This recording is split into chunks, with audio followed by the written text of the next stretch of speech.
درانو کتونکو السلام علیکم. زه محمد سلمان همدرد د حق غږ پښتو چینل خبري لنډیز کې ستاسو کوربه او ستاسو پام را اړوم د مهمو خبرونو لنډیز ته.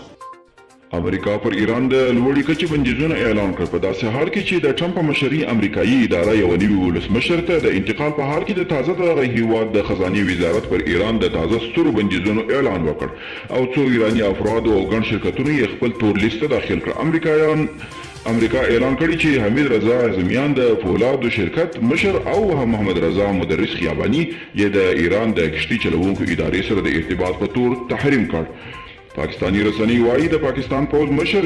جنرال قمر جاوید باجوا وایي پاکستان به د افغانستان د سولې بین الافغاني خبرو اترو ملاتړ ته دوام ورکړي ځکه چې په ګاونډیو هیوادونو کې سوله په پاکستان کې د سولې په معنا ده. د امریکا دفاع وزارت په یوې اعلامیې کې د ویلي چې د وحې تړون له مخې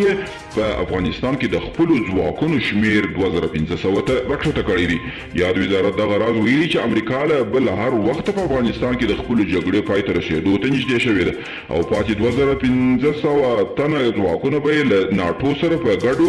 د تروریزم پر ضد او دغه راز د افغان ځواکونو د روزنې مشورې او مرستې ماموریت مخته یوسي. د امریکا دفاع وزارت وایي چې دوی به د راتلونکي مۍ میاشتې پورې د خپلو سرتیرو شمیر صفر ته راکښته کړي خو د ځواکونو د شمیر لا نور کمول په شرایطو پورې اړوند دي.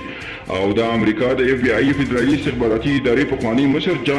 جیمز کومي له منتخب ولسمشر جو بایدن څخه غوښتنه کړې ده چې په هر صورت کې که ټرمپ محاکمه کیږي نو نوموړی ووبښي.